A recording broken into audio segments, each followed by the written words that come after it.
Thank you. Wow. We're popular. Well, it's not me that you're here for, but really quick intro. My name is Jordan French. Very much at large on the editorial staff at TheStreet.com and also in Grit Daily News, champion of live journalism in New York. Where are they with me? Wonderful. I'm going to, without delay, introduce my lovely guests. Awesome topic that I want to talk about. Rick Blesynski's with us. Come on over here, and you can clap for him. Come on over. I'm going to give you a seat. Make sure we have enough of them. And you want to come around here? Stephen Becker, MakerDAO, is with us. I'll pop you right there. And where's Pooja Shah? Getting mic'd up. Where did Pooja go? Getting mic'd. Oh, she's getting mic'd up. Well, we won't start without you, Pooja. And last but not least, Pooja Shah is here with us. I'm going to seat you right here. Thanks so much, Pooja. And your founder, Protocol Labs, for the uninitiated, that's Juan Bennett, made a video that we thought actually encapsulated a bit of some of the excitement and challenges, really, that we see. I have a clicker. It makes me feel a bit like a Bond villain. I'm going to press this button and hope nothing bad happens now. It's a green button. I'm pressing it. And we'll see if this plays. Thank you, Robin, for inviting me to join you today at Digital Money Forum at CES 2020.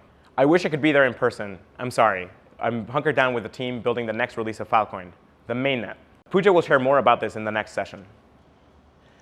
Filecoin aims to solve a fundamental problem in today's web. Where are we going to store all the data we're generating? By the end of this year, there will be about 50 zettabytes of data in the world. And the amount we're generating every year is growing exponentially. Tons of news, videos, podcasts, websites, all kinds of files.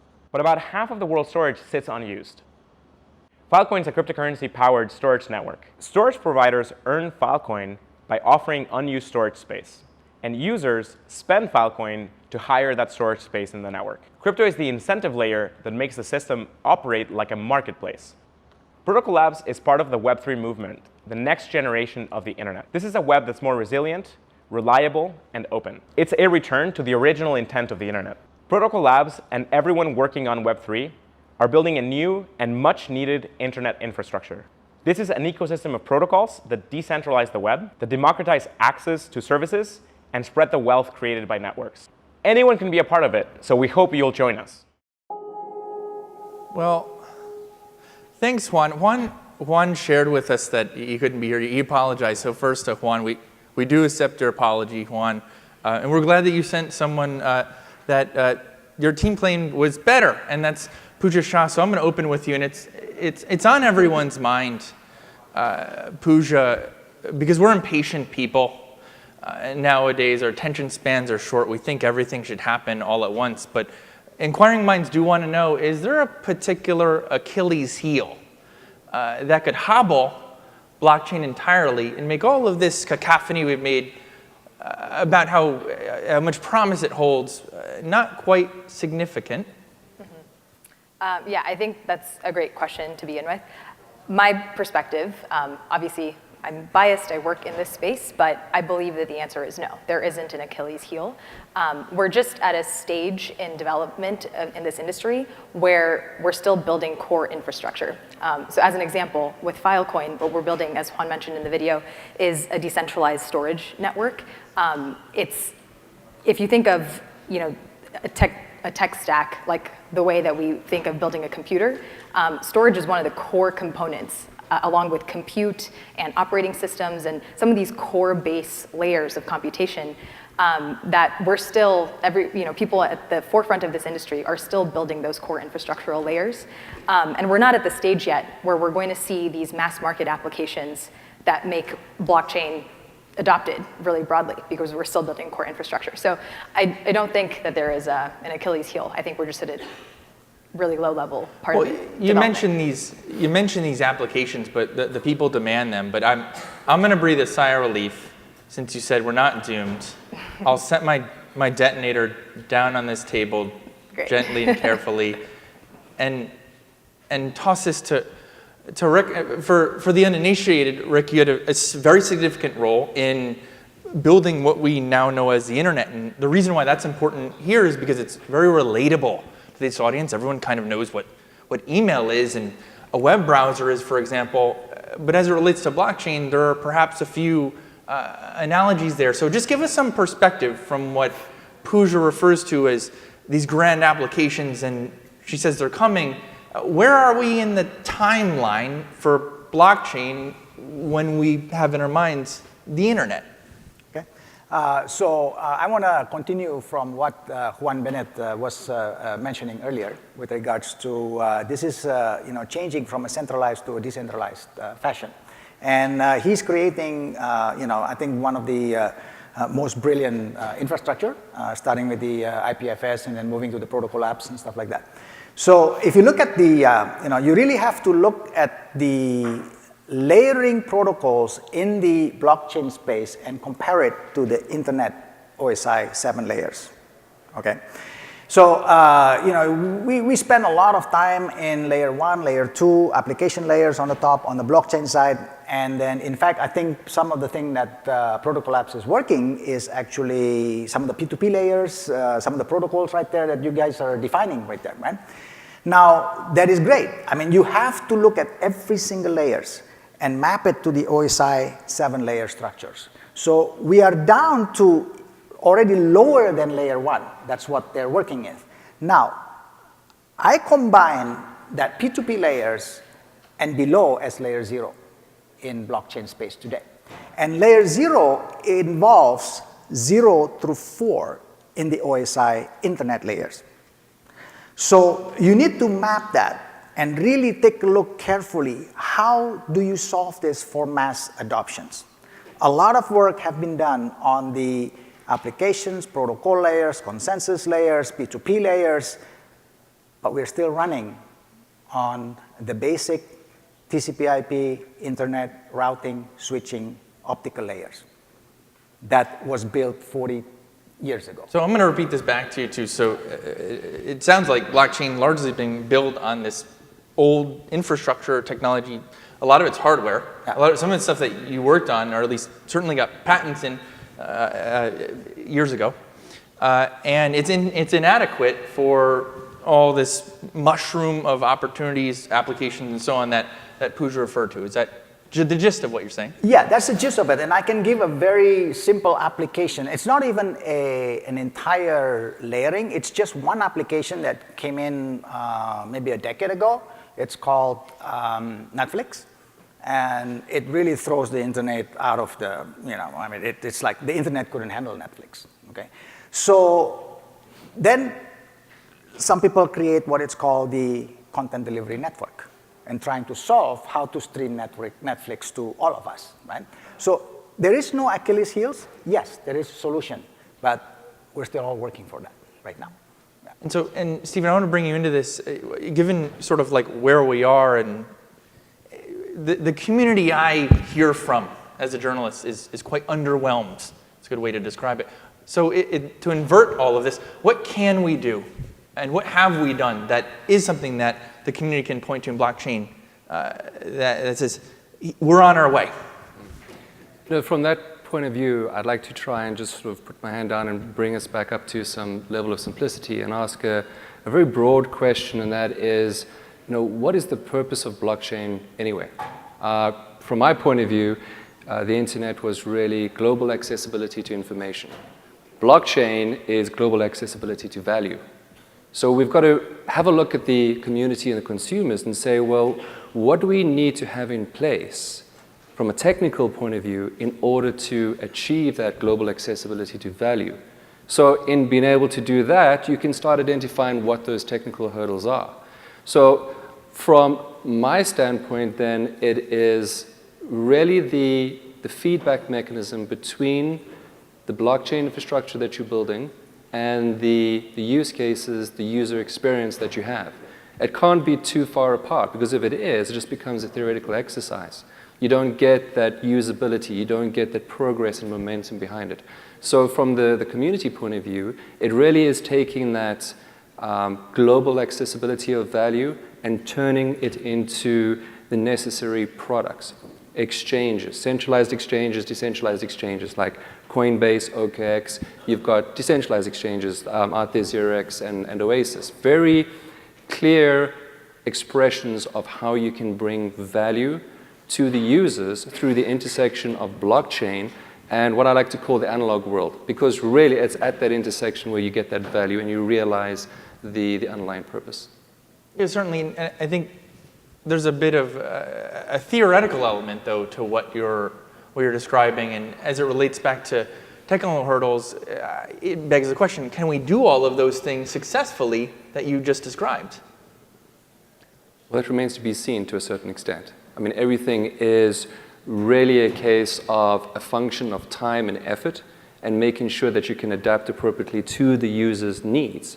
If it really boils down to being incredibly smart and creating these protocols that allow the accessibility to new applications, new decentralized applications, then it bodes well to make sure that those applications are also made, that the user experience with those applications are very tangible and manifests clearly into value. So ultimately, that relationship it's a bit of a loop, but you need to make sure that one doesn't go too far ahead of the user and their experience. Certainly, and Pooja, 3 times Stephen mentioned the word value. Well, for your user out there of really anything, especially perhaps transactional, there are a few things that logically one would require for such a system any system to work, specifically for pedestrian terms we'll use them, speed of any system, certainly, right? And then scalability of that, because you can do something quickly, if you can't repeat it over and over, that's an issue. And then categorically security, and we'll really launch into that in a bit. And that helps us architect a bit about what we're talking about. But where are we on the first 2 of those categorically? Yeah, so I think it depends on what application of blockchain you're talking about. So we have decentralized finance projects. There are decentralized compute projects like Ethereum. And then I work in the decentralized storage space, so Filecoin is a decentralized storage project. There are, just like with any software development project, there are core market and product needs that we treat as requirements when we're trying to navigate this trade-off space of security, scalability, and speed. And particularly in our case, when we talk about speed, it's retrieval speed. So how quickly, if you're going to store a file on the Filecoin network, how quickly can you get it back, which is just a core function of storage of data. And so when we're thinking about this trade-off space, we use the requirements that we have from a product and market perspective to say that these are possible protocol designs that we can use as we're building this system and implementing it and then launching it to the world and allowing other people to interact with it. But the honest answer is that there isn't a perfect solution to getting exactly what you want from all 3 of these dimensions: security, scalability, and speed. I'm sure every project in the space faces a similar problem of navigating the trade-offs between these 3 dimensions. Yes. So let's go back to the analogy again, right? Speed, scalability. Okay. Back before the browser was came out in the mid-90s, you see only engineers, scientists, they were able to use the internet. But internet already existed 20 years before that, right? But it was never open to the public because it was so difficult to use. And what happened when Netscape came out, Internet Explorers come out, all of a sudden, shortly thereafter, you have all these killer apps coming, the Google, the Amazon, the Facebooks, the social media.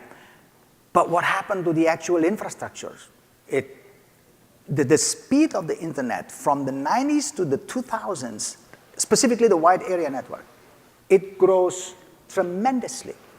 We are going from 100 meg to 1 gig to 10 gig to 100 gig and so forth, right? So the same thing is going to happen right now with this new layering that I keep referring to, from the blockchain. We are making new upper layers, protocols, consensus. Complexity is enormous. Encryptions, we're not even, we didn't even get to that yet, right? This is an enormous complexity. So we have to look again at every single layers, and I think Protocol Labs is really heavily looking at some of the middle layers right here, which is below the consensus and the protocol up there for the decentralized storage. But we have to go all the way. We have to look at all the layers, all the way down to the processor level. Exactly. And Rick, this harkens back to last year's debate at CS. For those who were here and forgot, or those who weren't, the $64,000 question was, are we at that Netscape browser for blockchain? And that was the debate. To tease that out, that idiom or the analog even more, in your view, I understand, we have the email of blockchain. What is the email of blockchain, if you will, Rick? So the email is basically creating the mass adoptions of the internet users. It took about 15, 20 years for email to create the mass adoptions. Bitcoin similarity in the crypto and blockchain space, creating the mass adoptions for the crypto and blockchain space. Now, have we seen, this is again the 64,000, have we seen the Netscape in this blockchain space? And I think there are numerous projects out there, and I cannot say which specifically one that is, I can make an analogy to the Netscape, whether it's Filecoin, whether it's EOS, whether it's Maker or IBA, which is our integrated blockchain architecture, right? But a lot of companies from all over the world are working on it. But what I can say this time than the last time, back in the 95, 96, when the browser came out, it took 5, 6, 7 years for the killer apps to come. What I can say this time, we are in the digital era. When that browser or the analogy in blockchain come out, you better be prepared because it's going to go much faster, the adoption, because we are living in a digital era today. Well, and I'll position this towards Stephen. You mentioned EOS. I was listening. We were all listening. So it's fair game now. Brock Pierce last year at CES offered that up as the Netscape browser. How has that panned out in your view, Stephen? Well, that's interesting. I think a lot of the protocols have found their way through the crypto winter, and they're trying to figure out how to reposition themselves appropriately. But more importantly, it is looking at what applications are becoming available to users and what applications are being meaningful. I refer back to global accessibility of value. I'm talking about financial inclusion. I'm talking about accessibility to everyone around the world to value. And that's where, at the Maker Foundation, the protocol that's been developed and put on top of the Ethereum blockchain, the sole product of it ultimately is a stable coin. Because if you have value, you want to be able to transact in value, and you want to do so without volatility. It's that simple. It is the creation of digital cash in a decentralized world that makes it immutable, transparent, and effective and secure. And to that end, when you have a look at the question you brought up about, what's the killer app, what's the Netflix, is it EOS? It remains to be seen because from my point of view, it's not just one. It's going to be the realization of the combination of many. It's the partnerships and the collaborations between the Filecoins and the makers. There's an established value proposition right there. There's the ability to have a look at point of sales. There's Pundi who created a card we can load up DAI, the stablecoin that Maker's produced, and use it effectively pretty much anywhere you wish. So the intersection of this crypto blockchain space with the real world is becoming more manifest. It's really bringing proper value to everyone around the world. And that is really essential. And how we bring these, this ecosystem together will dictate how blockchain as a whole moves forward. And just a little bit of housekeeping, because we're around the 10-minute mark. Love participation from the audience, so around the 5-minute mark or so, we'll definitely have a walking mic. You can ask some questions for awesome panelists. Right back to it, I do want to drill down just a bit on this. Most people, I think, here know what MakerDAO is, but for the uninitiated, best known for its stablecoin. A lot of people want to know, why did you start there? What I start with the stablecoins, yes. Well, here's the interesting part about this, that it's a little bit nuanced, but the stablecoin is effectively a byproduct of MakerDAO. What is really important is the fact that this application provides two financial primitives, and those primitives are at the heart of most economic systems, that being collateralization and credit generation. So from there, It provides a set of tools for folks to be able to create insurance products, financial products, loan products. You can even look at supply chain management and say, how do you create supply chain financing around that? It opens capital structuring. You got a new company, you want to raise funds. What kind of working capital do you want to get? Do you go to a bank, or do you go to a newly defined application built on the Ethereum network? It gives you a span of possibility where true value can actually be realized right now. And because you can realize that value, you start looking at the simple aspect of how can you take this forward? Well, you have to answer the question for the application, but you also have to answer the question for the blockchain that you're sitting on and where that blockchain sits on. And this goes back to Rick's point about looking at all those layers and saying, well, how does this thing really grow to global adoption? Rick, did you want to weigh in? Otherwise, we'll go to Pooja. Again, right, like I just wanted to, I hope I'm not repeating myself, right? This is, again, part of the infrastructure that the Maker is working, and then at the same time, Filecoin is also working, Protocol Labs into some part of the other infrastructure. He's at the higher layer, and she's at this middle layers. But, we really need, like I said, when the Netscape come, it's going to be so fast. And the whole stack of this layer better be prepared for that. Well, it almost sounds like a warning. Is there something in mind that you want to share now? That's why we're working on it. Right? Okay. So there's layer 1, layer 2, there's the P2P layers, there's the application layers, but there's this layer 0 too, that it has to be prepared. Okay, well, let's get back to that in just a bit. And I also want to talk about security because it's a big issue. It's also on everyone's mind. Pooja, I'm not letting you off the hook, though, from the very first question. You offered up, like, the applications are coming. Just pointedly, when? Give us an idea of what's in your head, from your point of view, in this paradigm that we've shared in its analogy to the internet. Yeah, okay, so let's see, mass market applications. Is that what we're talking about? That's what you offered up in the first question. That is what I offered up, yeah. Okay, so I think over the next few years, I think I'm talking on the order of 5-ish years, we're still going to be in this place where we're continuing to build the core infrastructure. A lot of the projects in the space right now are trying to provide similar value proposition to projects like Ethereum, but they're playing with these other dimensions that we talked about already, so scalability and speed and things like this. Those projects, many of them haven't even launched. Once they do, we'll see how well they work, but there might be also a host of other problems that we discover come up because of these new projects that have launched. And I think in the decentralized storage space, it's even earlier. So I think for the next 5 years, we're still going to see a lot of iteration on what these core infrastructure blockchains look like, sort of the layer 0/1 blockchains. And I think once we have a good handle on these systems that can support transactions and applications at scale, we will start to see more of those applications that have, now they differentiate themselves on things like UX, how easy is this application to use, and more vertical, targeted to specific verticals.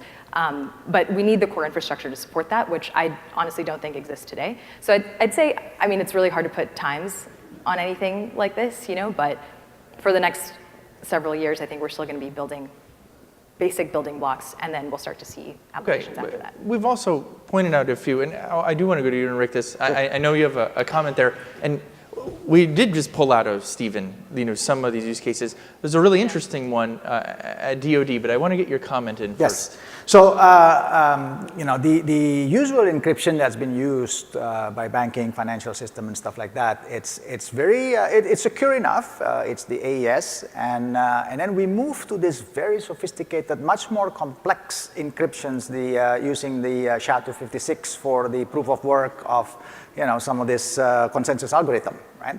And that is a very compute-intensive algorithms.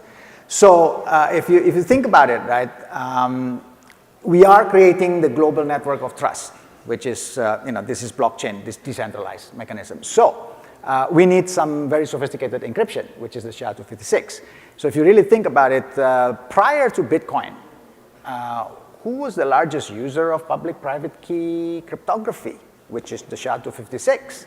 I believe it was the DoD, the Department of Defense. So if, If it's good enough for them, I think for the next few, couple of decades, it's good enough for creating the global network of trust for the mass adoption of this. Right? Well, Rick asked a question. Steve, do you want to answer it?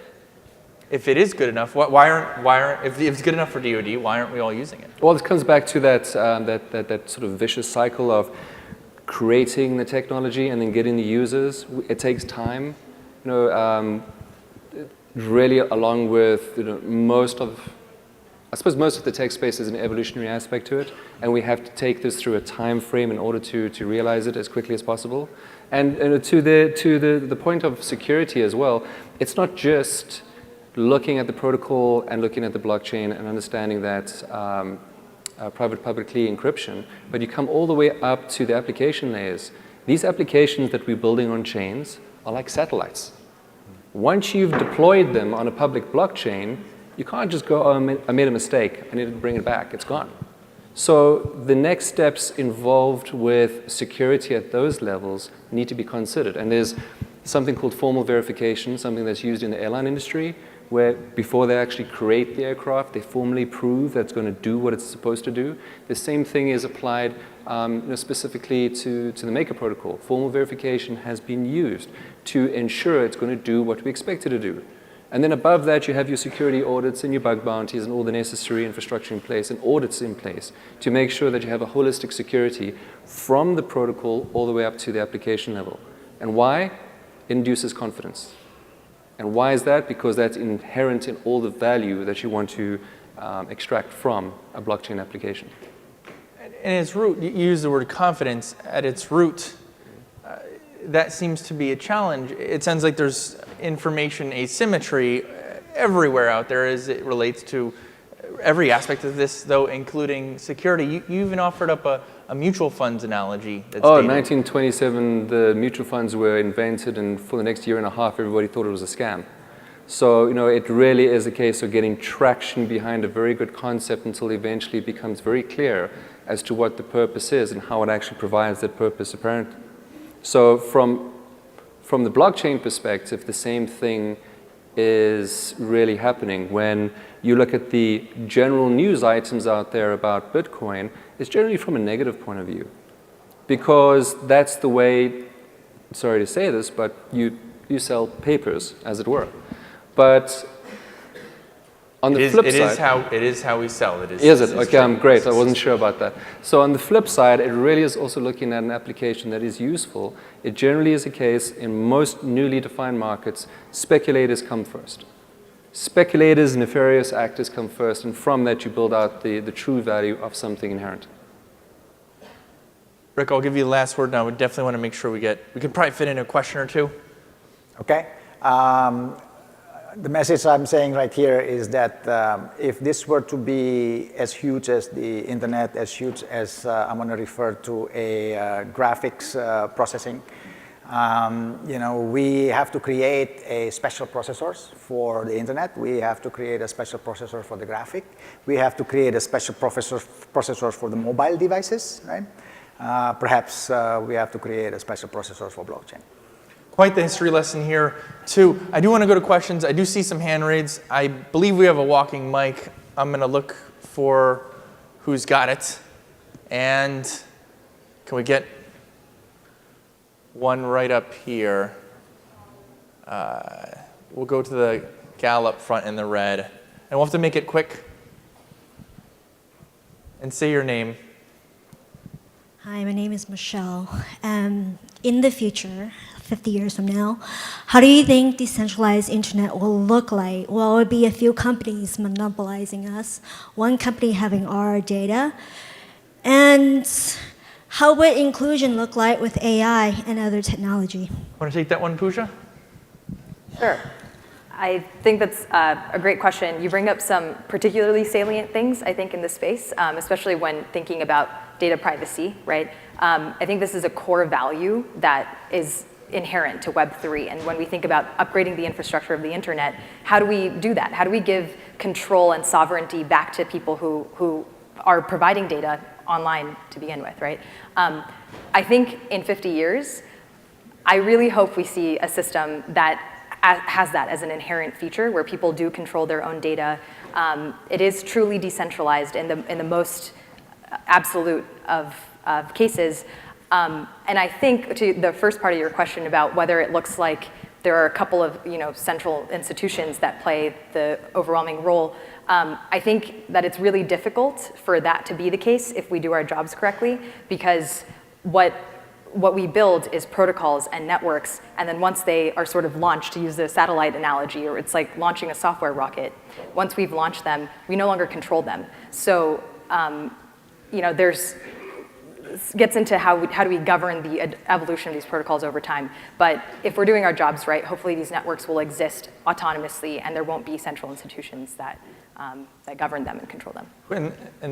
Well, that's all the time that we have. It sounds like a warning shot, though, at centralized institutions. You're launching rockets at them. That's what I got out of what you just said. Like I said, my name is Jordan French. Please join me in thanking our awesome panelists. We know they're super busy working on a lot of things. Pooja Shah, Blesynski, Stephen Becker. I'm Jordan French. Until next time.